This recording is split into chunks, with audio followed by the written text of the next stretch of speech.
What happens when the woman who built 60% of a company's revenue is told she's no longer good enough? What if she doesn't fight back, but simply walks away quietly?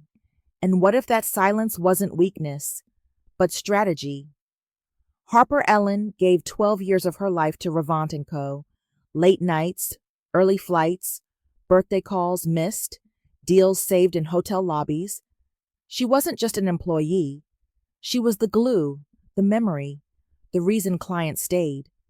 So why did they fire her? Was it her age, her strength, her refusal to play the game? And when the new hires fumbled her accounts, when the clients started calling her directly, when the boardroom began to unravel, what did she do next? Not revenge, something better, something permanent.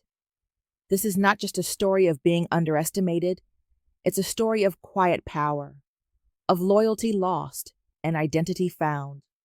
If you've ever been overlooked, replaced, or told your value had expired, this story is for you. Don't forget to like, share, and subscribe to our channel so you never miss a story that speaks truth. Now, let's begin. You've hit your ceiling. We're raising the bar. He said it like he was reading off a cereal box. No eye contact, just a glossy brochure smile as he pushed the termination letter across the glass table. I stared at it for a long moment. There was a smudge on the corner of the page, like someone had touched it with a coffee-stained thumb. All that formality, and they couldn't even keep the paper clean. My name is Harper Ellen, and until 9:32 m.m. this morning, I was the director of strategic growth at Revant & Co., a mid-sized consultancy in Seattle that I helped triple in valuation over the last decade. 12 years, no career breaks, no burnout sabbaticals, just early flights, late meetings, and numbers that spoke for themselves. Last year alone, I personally brought in 60% of Revant's active revenue. Not inflated, not rounded. That number came straight from the Q4 executive report, ironic, since I wrote most of it. And now I was being let go for underperforming. Ryan Halden, the man delivering the news, had been with the company for exactly 5 months. He wasn't just my boss. He was the new boss. Nepo padded.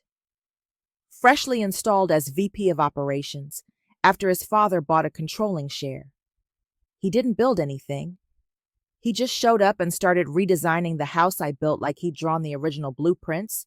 "We need to think leaner," he said, adjusting his watch like the words were too heavy for his wrist. "More agile." Clients expect innovation. I wanted to laugh. What clients expected was reliability, intuition, memory, the kind of instinct you can't PDF into a new hire. But I didn't say any of that. Instead, I reached for the paper, scanned the fine print, and nodded once. "I see." Ryan seemed surprised by my calm. He leaned forward, elbows on the table, like a frat boy about to offer unsolicited advice. "We'll honor your PTO and severance. And if you need a reference, I won't," I said quietly. I stood behind me, through the glass walls. I saw the office buzzing in its usual rhythm, phones ringing, someone laughing near the espresso bar. It looked exactly the same as it did yesterday, except today. I didn't belong to it anymore. I walked back to my desk with even steps. No one noticed, or maybe they did and pretended not to. That's the modern workplace, pretend everything is fine until it explodes. I packed with purpose, not rage, not panic, just precision. One framed photo, Lila's dance recital last spring. A ceramic mug that said "Client Whisperer," a joke from our marketing team, and a leather-bound notebook that held more insight than any corporate database they'd ever build. I zipped the bag slowly. The finality was heavy but clean. I wasn't just leaving a job. I was being erased from a system I'd helped engineer. On my way out, I passed the reception desk. Taking a break, the new girl asked brightly. I smiled, something like that. I didn't cry in the elevator, or in the parking lot, or in the car. I just drove, quietly, with both hands on the wheel, like I was holding on to something I couldn't name yet. By the time I reached home, the numbness had given way to clarity, not sadness, not even anger, just weight, cold, clinical weight. They thought they were trimming fat. What they didn't realize was that they just severed the artery. I placed the box of belongings on the kitchen counter, 1 square foot of cardboard containing 12 years of my life. The air in the house was still. Lila was with her dad this weekend, thankfully. I poured a glass of wine and sat at the dining table, laptop open, untouched for hours. The screen glowed back at me like it knew something I didn't. I opened my files, not company files. My files, notes, contact logs, renewal calendars, risk matrices, things I kept not out of paranoia, but because I've seen too many people be told they were replaceable. Maybe that's what today really was. Not a firing, but a test, a question, one I now had the power to answer. At 5:14 p.m., a message popped up on my personal email. Marcus Lee, CFO at Infinex Systems. Looking forward to our renewal review. Next week, Tuesday, still good. He didn't know yet. None of them did. And I suddenly realized Monday was going to be fun. The house was too quiet. No cartoons in the background. No clinking of cereal bowls from the kitchen. No soft voice asking me where her favorite socks went. Lila was with her dad this weekend, and I suddenly felt the absence of sound, like a weight pressing down on my chest. The box from work still sat on the kitchen island. I hadn't touched it since setting it down. Somehow, it felt heavier now than when I'd carried it up the steps. I stood there a long while, staring at it. Then I moved. I opened the notebook. My notebook. The one I kept for things the CRM didn't understand. Small notes about client quirks. Timelines no one asked me to track. Risk maps I designed because intuition isn't something you outsource. There, in the margins, were things only I remembered. Marcus prefers 8:30 a.m. calls any earlier, and he gets snappy. Don't send holiday cards to Sonia, her mother passed on Christmas. Jeff at Boltrex hates acronyms. Spell everything out, even ROI. It wasn't data, it was memory. And memory doesn't transfer when you restructure. I poured another glass of wine. I didn't taste it. I just let the silence stretch. In my mind, Ryan's voice played on a loop. You've plateaued. We need someone who sees the future. But I was the one who saw the future. I saw it in customer churn before it hit reports. I saw it in industry shifts and hesitations on investor calls. He mistook calm for stagnation. He mistook loyalty for inertia. And maybe, for a moment, I had too. I went to bed late that night. No TV, no Spotify playlist, just me and the low hum of a life abruptly paused at 2:07 I woke up suddenly, not from a dream, just alert. I walked into the kitchen, opened my laptop, and clicked into the folder labeled Clients. Personal. I had built it quietly over the years, not out of distrust but preparation, because I knew one day someone might look at me and only see a line item, names, contact chains, renewal dates, deal cycles, meeting logs, all organized. Everything Rovent had failed to understand was sitting right there. I clicked into Infinex, then Boltrex, then Nariva, one by one. I scanned the details of every relationship I'd built, not just serviced, and something settled in me. Not rage, not vengeance, just clarity. The next morning, I didn't make a grand plan. I made coffee. I sat at the table in an old sweatshirt, feet curled under me like I used to in college, and wrote one sentence in my notebook: Phase 1 awareness, no drama, no threats, just truth to the right people. The right people knew my voice. They didn't need a pitch. They just needed context. I didn't owe them explanations, but I did owe them honesty. At 10:12, I picked up the phone. First call, Marcus Lee, Infinex Systems. He answered on the second ring. Harper, you ready for Tuesday? I inhaled slowly. I won't be joining. I'm no longer with Rovant. There was a long pause. What? Since when Friday morning? You're kidding. He sounded like he just dropped his coffee. You built that entire pipeline. You've been our brain for 5 years. I said nothing. Who's taking over? No handover was given to me. I'm not sure. Jesus, a beat. Then quieter. When you land somewhere, let me know. I will. We didn't say goodbye. We didn't need to. By noon, I'd made 3 more calls. Each one echoed the first.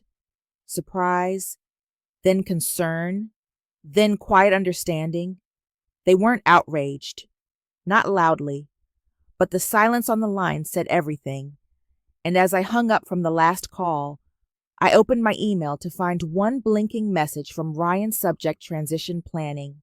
Hey Harper, just a heads up, some of your former accounts have reached out. We'd love to discuss a strategy to ensure a smooth transition.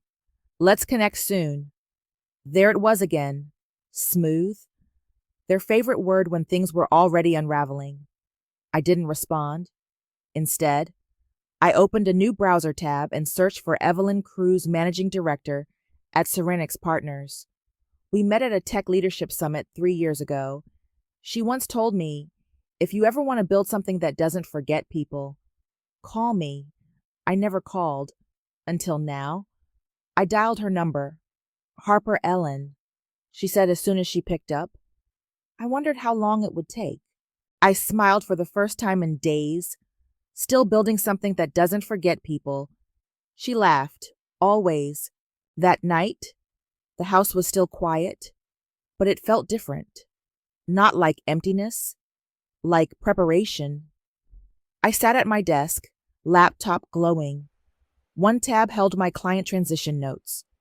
The other was an email draft to Evelyn. The subject line simply read, "Let's talk." No noise, no announcement. Just one woman, no longer invisible, taking back the pen. Monday arrived, not with a bang, but with a gray sky and the slow drip of rain against the kitchen window.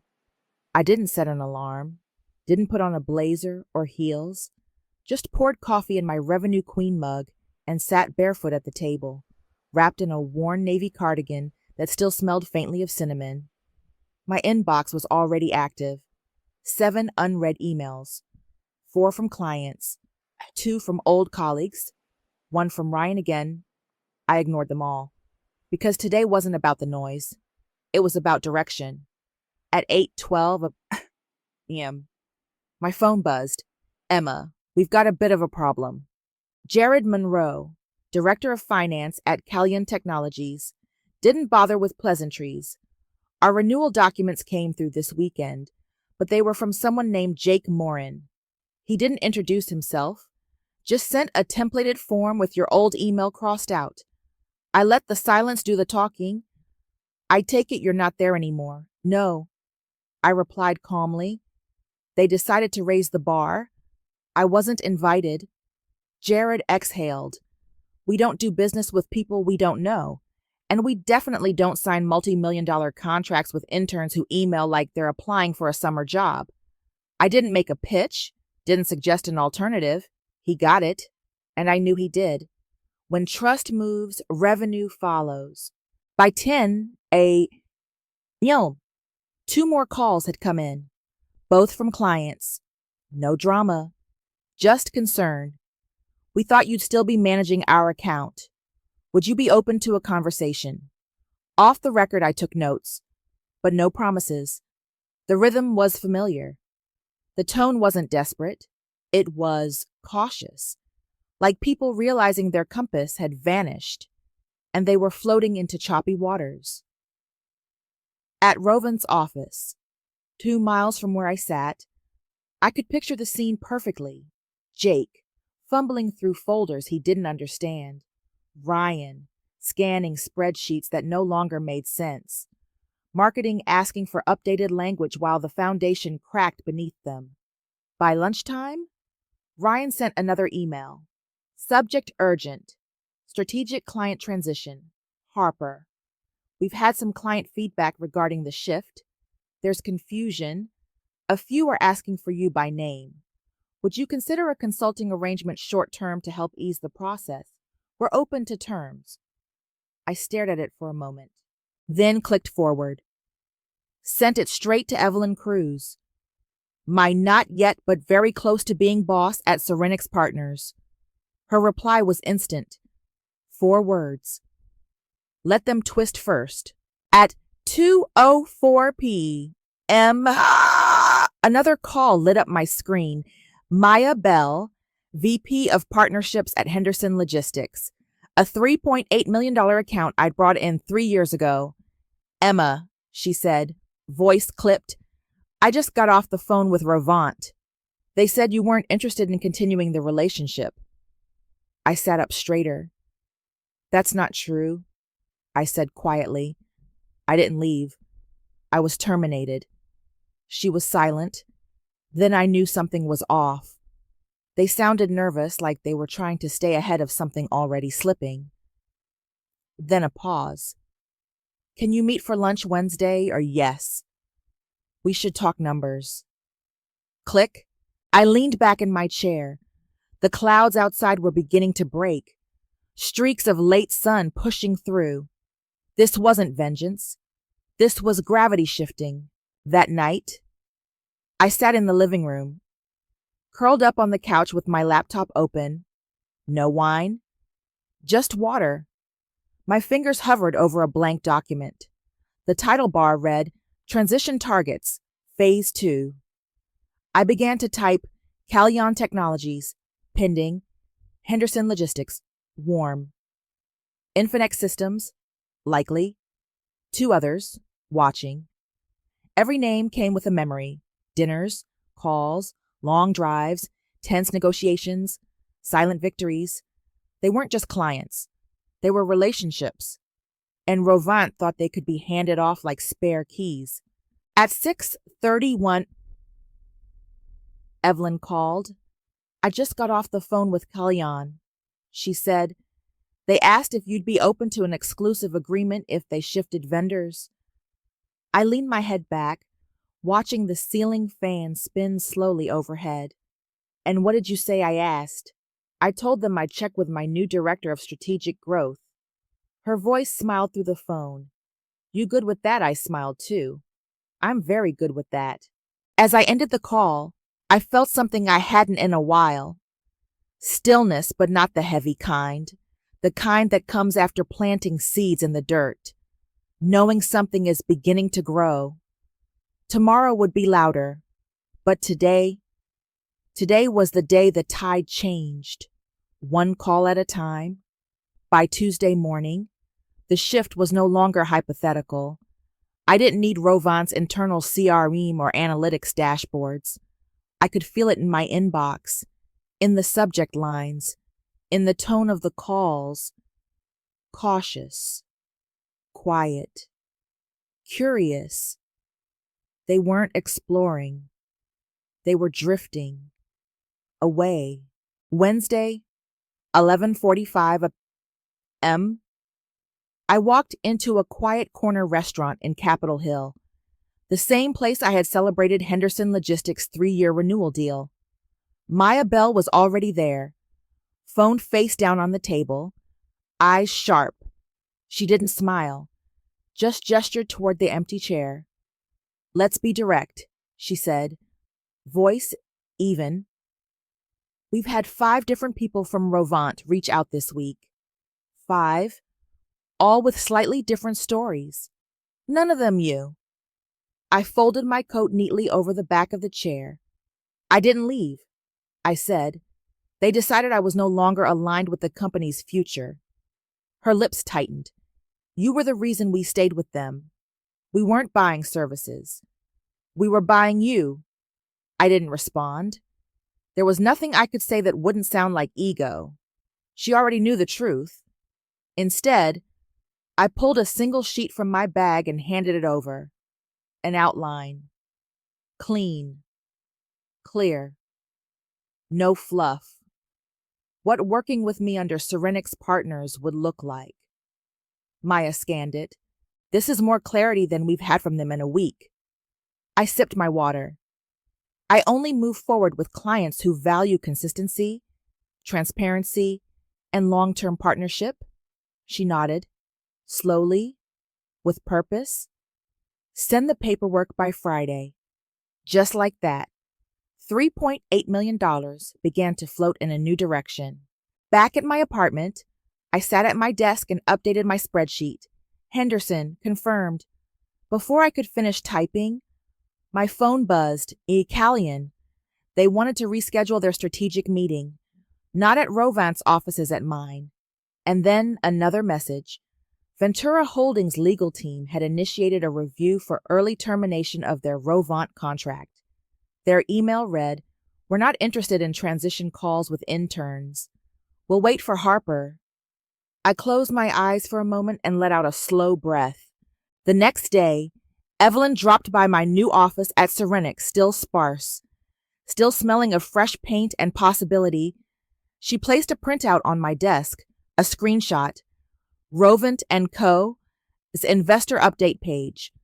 Due to recent fluctuations in account stability, Rovant is reevaluating client-facing leadership roles and strategic partnerships to ensure continuity.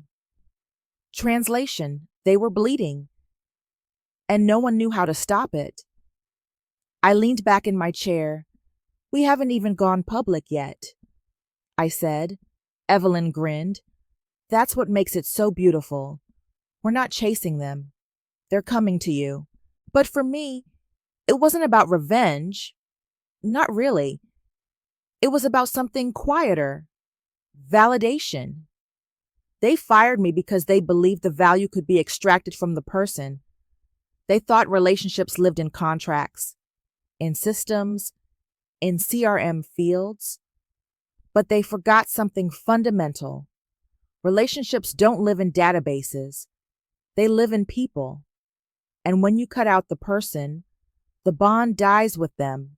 At 6:03 p.m. Another email. Subject: long-standing relationship. From Ryan Halden, Harper. I understand some of our legacy clients are reaching out directly. While we respect your new role, I'd ask that you consider the long-standing relationship we've had. Let's work together to protect everyone's interests. Everyone, I whispered aloud. There was no everyone anymore. They had drawn that line themselves. I didn't reply. Instead, I went for a walk. No earbuds, no podcasts, just my breath and the city evening swirling around me.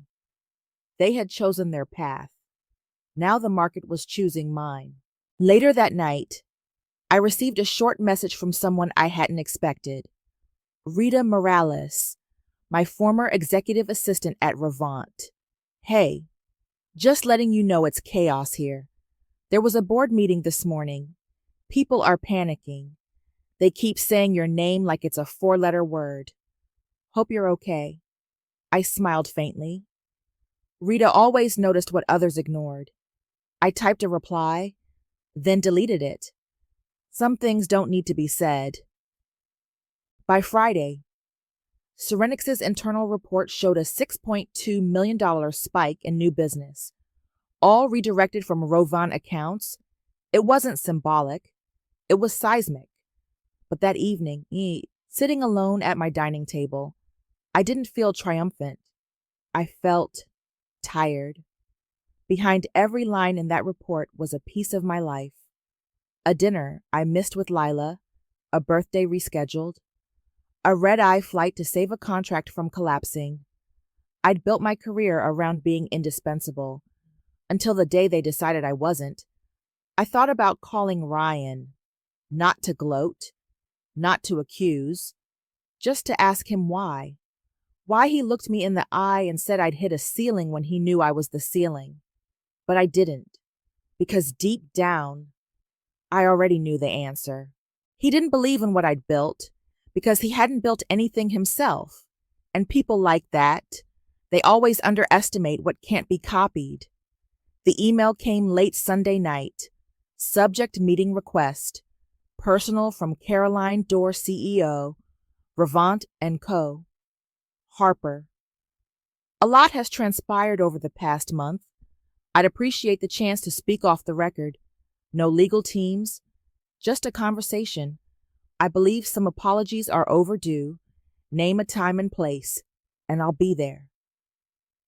Caroline. I stared at the screen. It wasn't bitterness I felt, not triumph either. Just the weight of something full circle. They weren't trying to stop the bleeding anymore. They were trying to understand where the wound began, and somewhere deep down, they already knew. It started the moment they let me walk out quietly.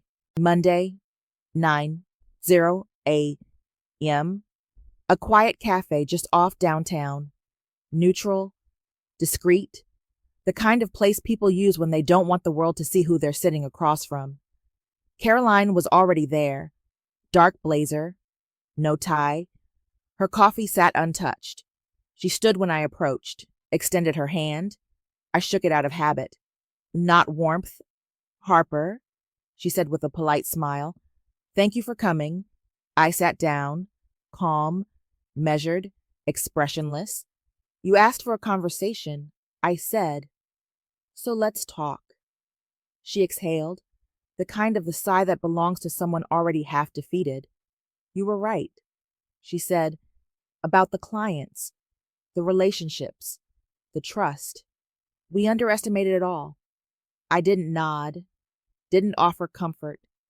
Let the silence answer for me. We assumed the accounts were tied to the brand, she went on, not the person. She shook her head slowly. It was a miscalculation, a costly one. 11 years, I said at last. That's how long I worked to make those relationships feel seamless. How long I showed up, carried the load, made the clients feel like they were part of something that worked.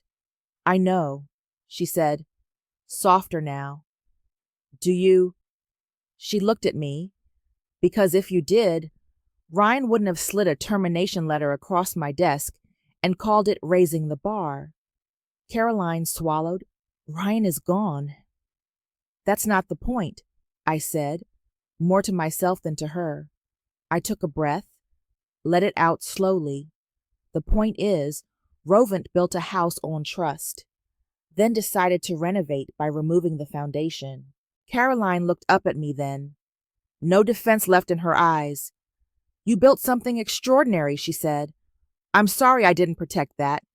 I leaned back in my chair, hands in my lap, absorbing what wasn't being said, the panic behind closed doors, the erosion in client confidence, the sudden freefall of retention numbers. Then came the question, would you consider consulting with us, she asked gently, even temporarily? Help repair the damage? Maybe salvage what's left of the big accounts. I looked out the window for a long time. A barista was wiping down a table in slow, practiced circles. A man in a raincoat walked by holding a pink balloon. The world kept moving, and so had I. No, I said, not with anger, not with cruelty, just finality. Not because I don't care, but because you're not asking for me. You're asking for the version of me you discarded, the one who hadn't realized yet how much she was worth. She nodded, slowly, as if she'd expected it all along. I figured, but I had to ask. We sat a few moments longer. the clatter of ceramic cups and low music filling the silence between us. I meant what I said, she added. If you ever want to talk outside of business, you have my number. I stood, pulling on my coat. I don't need to talk, Caroline. I needed to be heard, and it's too late for that now. I left without looking back, not triumphant, not vengeful, just complete. Back at Serenix, things were moving fast. 6 new long-term accounts signed in just under a month. The division I now led had outperformed its Q3 projections by 41%. And Evelyn made it official I would be heading our National Strategic Growth Team, equity included, from the ground up. Not bonuses, not perks, ownership, voice, a place that saw people as value, not tools. That Thursday, we had our first team lunch. 3 new hires, all women, all sharp, all underestimated in their last roles. We sat around a patio table, passing tacos and swapping war stories, times we'd been talked over in meetings, left off email chains, skipped for promotions. I pulled Amira, our newest strategist, aside. She was quick, observant, the kind of mind that saw the problem before the numbers did. One thing, I told her, placing my hand gently on her shoulder. Don't ever let them convince you that your ceiling is their measurement of success. She raised an eyebrow. The moment they say you've hit your limit, I said, remember it's probably just theirs you've surpassed. She smiled, noted. Later that night, I sat on my balcony, a glass of wine in hand, the city lights flickering like Morse code in the distance.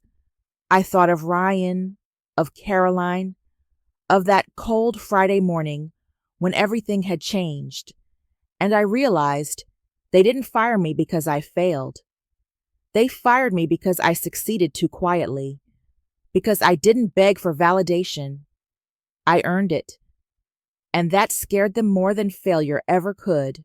Lila came outside, dragging a blanket and climbing beside me. You're smiling, she said, curling into my side, like, really smiling. I am, I said softly. You okay? I kissed the top of her head. I'm more than okay, I whispered. I finally built something no one can take from me. Tuesday morning.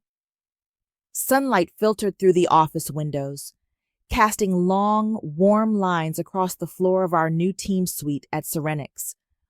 I watched as Amira, Kayla, and Jenna, our 3 newest strategists, collaborated at the whiteboard. Notes flying, ideas bouncing between them. They were sharp, they were hungry, they were seen, and that changed everything. Our Q4 forecast had just been released. We had exceeded expectations by nearly 50%, all without a formal press release, all without cold pitches.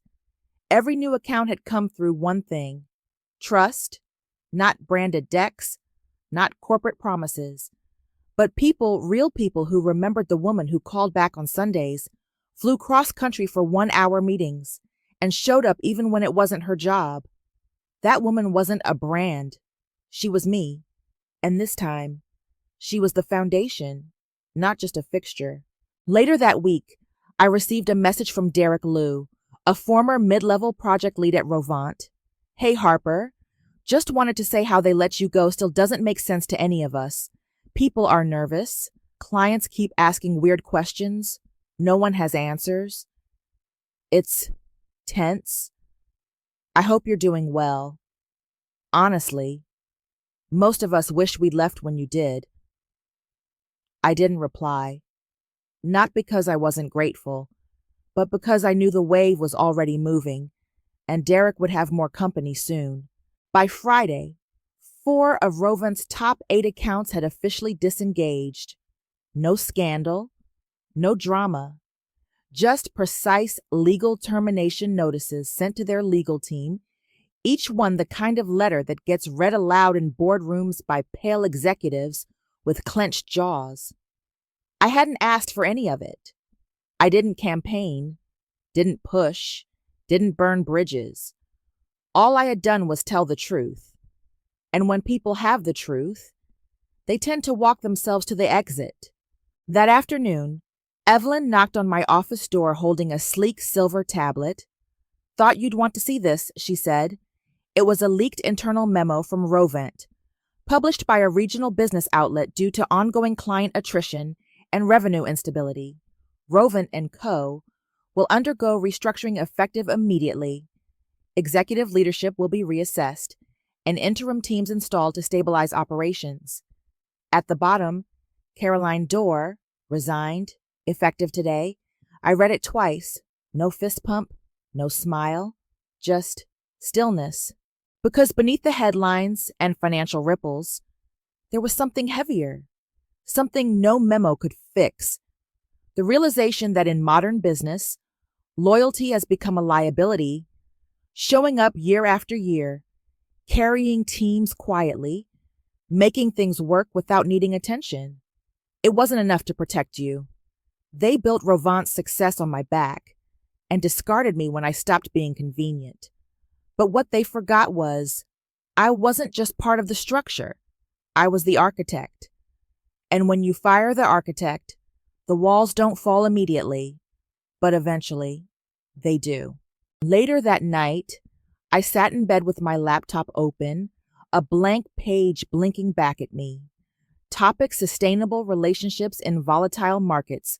Panel discussion. Tech leaders. West Evelyn had asked me to speak next month. Said I'd be the perfect case study. "People will listen to you," she said, "because you're not just a theory. You're a consequence." That line stuck with me. I wasn't a disruptor, not a rebel, not a brand, just a living, breathing consequence of what happens when leadership forgets that people, not processes, carry the real value. Saturday morning, Lila was in the kitchen, making pancakes, chocolate chips, no syrup, just how she liked them. I watched her from the doorway for a moment, quiet, focused, free. She looked up and smiled. "You're wearing that soft face again," she said. "What soft face?" "The one that means something good is happening in your brain." I walked in and kissed her head. "It is," I said. "You okay?" I sat at the table, pulling my knees up under me. "I'm more than okay." That afternoon, we drove to the waterfront, just the two of us, sat on a bench with melting ice cream cones, legs swinging, sun warming our faces. "Are you glad you don't work there anymore?" she asked suddenly, licking her fingers. I thought about it, about the dinners missed, the flights taken, the quiet sacrifices no one ever saw. Then I looked at her, at the way her curls caught the light, at how her eyes didn't carry the weight of my old stress. "I'm glad they let me go," I said. "Really, yeah, because I never would have walked out on my own. And sometimes the greatest freedom is the one you never planned for." I didn't need an office with a view. I didn't need headlines or apologies. All I needed was to prove to myself that what I carried inside me was always enough to build again, and this time, it was mine. Sometimes, the loudest power is the quiet one, not the scream in the boardroom, but the steady steps of someone walking away with dignity, with memory, with proof that she was never just a number on a spreadsheet. Harper's story is a reminder. Loyalty should not be punished. Experience should not be discarded. And people, especially women, especially mothers, especially those who build quietly behind the scenes, should not be treated as tools to be replaced the moment they stop clapping. She didn't burn the building down. She let the walls collapse on their own. And through it all, she never lost herself. So if you've ever felt invisible, if you've ever been told you've peaked while carrying the weight of an entire team, know this: your worth isn't theirs to define, And to every company that thinks replacing someone means replicating them, let Harper be the quiet warning. Relationships live in people, not in job titles. If this story moved you, made you think of someone you admire, or reminded you of your own quiet strength, please like, share, and subscribe to our channel. We tell stories that see the unseen, and the next one might just be yours. Stay with us. More truth is coming.